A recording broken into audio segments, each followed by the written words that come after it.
பெருமாள் இடத்துல அந்த பிரார்த்தனை கூட அந்த பெருமாள் செய்து கொடுப்பார்.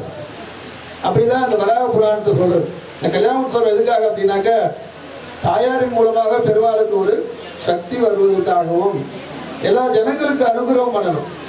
இவ்வளவு பெரிய விசேஷங்கள் வைபவங்கள் செய்யலாம். எதுக்காக செய்யலாம் அப்படின்னாக்க ஆச்சாரியன் மூலமா செய்யலாம். சில இடத்துல வைபவங்கள் நடக்கும். ஆனா இந்த இடத்துல ஆச்சாரியன் இருந்து அந்த வைபவத்தை நடத்தி வைக்கிறது ஒரு பெரிய விசேஷம். ஏன்னு கேட்டாக்க ஆச்சாரியன் இல்லைன்னா இந்த உலகம் இல்லை, வேதம் இல்லைன்னா இந்த உலகம் இல்லை. அந்த வேத ஸ்வரூபமே ஆச்சாரியன். வேதம்னா யார் அப்படின்னு கேட்டால் எம்பெருமானுடைய மூச்சு காட்டு. இந்த எம்பெருமானுடைய மூச்சு காட்டு வேதம் இல்லை. வேதத்தை தர்மத்தின் அடிப்படை பூரா வேதம் தான் இருக்கு. இந்த வேதத்தை சம்ரட்சணை யார் பண்றாலும் அந்த தேசமானது நன்றாக இருக்கும். அதனால இந்த ஊர் புத்தூர் பேர் புதுமையான ஊர் அப்படின்னாக்க சில விசேஷங்கள் வைபவங்கள்லாம் ராமன் சுவாமி சொன்ன மாதிரி எல்டி டிவி இதெல்லாம் வச்சு ஒரு புதுமையான ஒரு செஞ்ச ஜனங்களுக்கு எல்லாம் செய்யறான். ஜனங்களுடைய சௌகரியத்துக்காக ஜனங்களுடைய ஆசைகள்லாம் என்ன இருக்கோ அதெல்லாம் நல்லபடியா இருக்கணும், அவ க்ஷேமமா இருக்கணும்னு ஆசைப்பட்டு எல்லாரும் ஒன்று கூடி செய்யறான். தோலாயமா பெருமாள் என்ன செய்யறாங்க, மஞ்சஸ்தம் தோலாயமானம் கோவிந்தம் மஞ்சஸ்தம் மதுசூதனம் ரதஸ்தம் கேசவம் திருப்பா புனர்ஜென்மம் நவீந்தியதே அப்படிங்கிற கிரமத்துல நேற்று எம்பெருமானுடைய தேரோட்டம் அது முடிஞ்சு இங்க எல்லாம் பெருமாளோட டோலையில சேவிக்கிறான். இது பெரிய வரப்பிரசாதம்.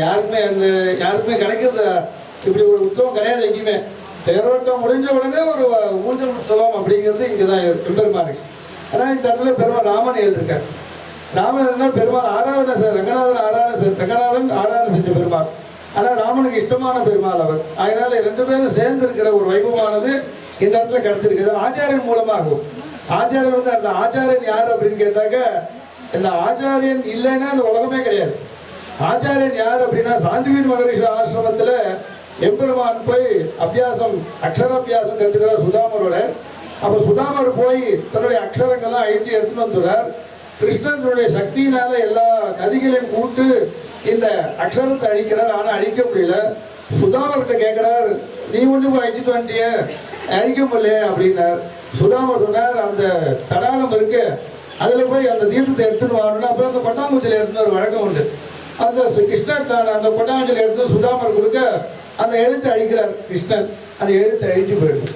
என்ன விசேஷம் கேட்கிறார். அது ஆச்சாரியன் தீர்த்தமான தோற. அதனால ஆச்சாரியன் இடத்துல ஆச்சாரியன் எம்பெருமான் எழுத்தானாலும் ஆச்சாரியன் நினைச்சாக அழிக்கப்படும்.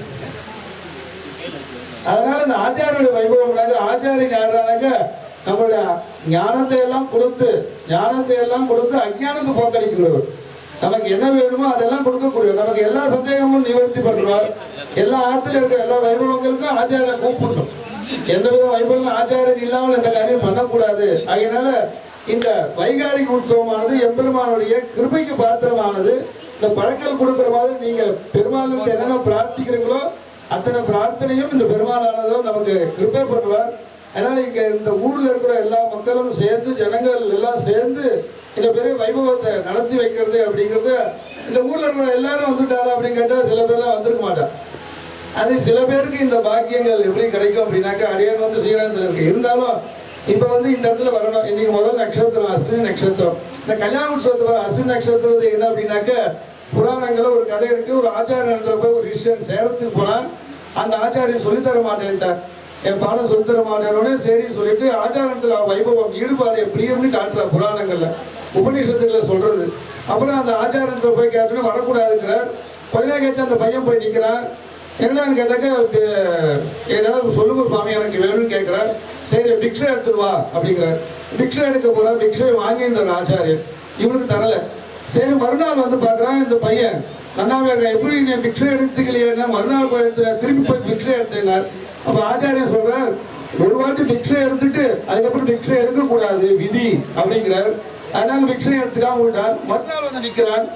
மறுநாள் வந்து நின்னாலும் பார்த்தாக்க பிக்ஷை எடுத்துக்கல. இப்ப எப்படி நீ இருக்கேன்னு கேட்டார். உங்களுடைய மாடுகள்லாம் ஆயிடுச்சுன்னு போய் மேய்க்கிற உங்க மாடுகள்லாம் போய் அதன் பின்னாடி போக அதை பாலை சாப்பிட்டேன் அப்படின்னார். அது மாடு என்னது அதனால அதுவும் சாப்பிடக்கூடாதுன்னார்.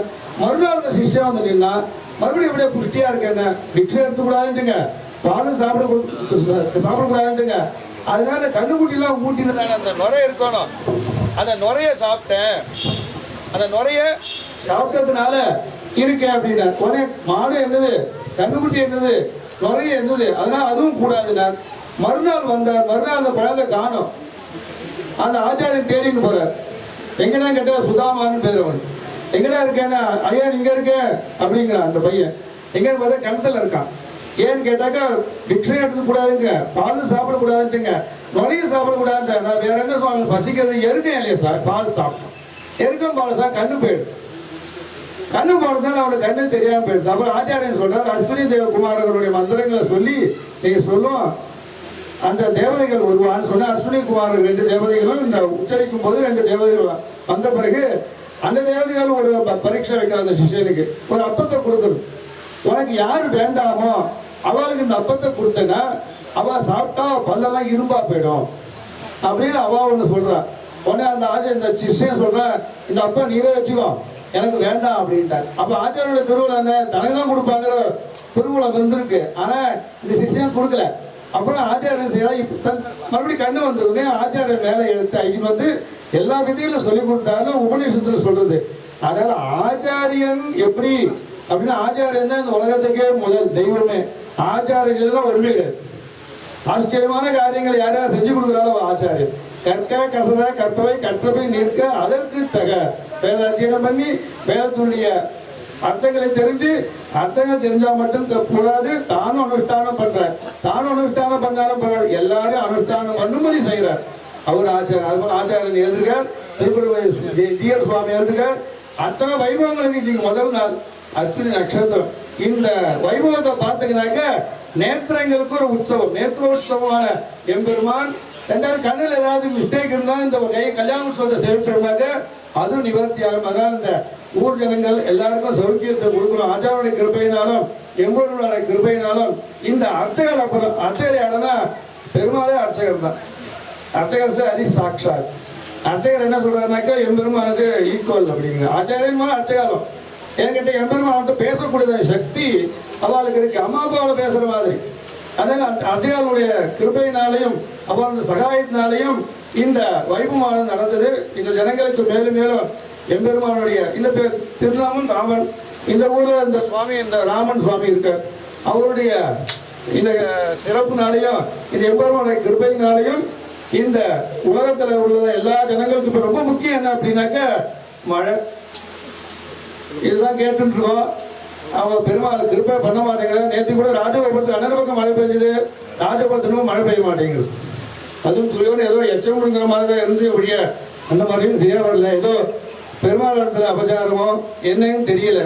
ஆனால் நிவர்த்தி அடையிறதுக்கு இந்த கல்யாண உற்சவம் ஒரு காரணமா இருக்கு. இந்த கல்யாண உற்சவம் முடிஞ்ச பிறகு கம்பல்சரியா ஸ்ரீரங்கத்துக்கு இல்லை லோகத்துக்கு நல்ல மழை பெய்யணும்னு பிரார்த்திக்கிறோம். ஆச்சாரோடைய கிருபையினாலையும் ஜிஎஸ் சுவாமி கிருபையினாலையும் இந்த அர்ச்சகருடைய சகாயத்தினாலும் வேத அத்தியனம் செஞ்ச மகான்களால் கிருபையினாலையும் இந்த மழை பெய்யணும் சொல்லி ஆடி மழை கண்ணா உடனே கைகளவே ஆகியோருக்கும் உகுந்து தேறி குழி உதவும் போல் மெய்யெடுத்து ஆடியந்தோடு வெப்பனாகம் தேரில் ஆடிபோல் மின்னி வளம்பரி போல் நெஞ்செடுத்து ஆடாதே சார்ந்த உதைத்த சரமளிப்போர் வாழ உலகில் வழிந்த நாங்களும் ஆகடி நீராட மகிழ்ந்தேரோ அப்படிங்கிற கிரமத்துல மழையும் வந்து ஜனங்க சௌக்கியமா இருக்குன்னு பிரார்த்திக்கிற நாராயண நாராயண நாராயண.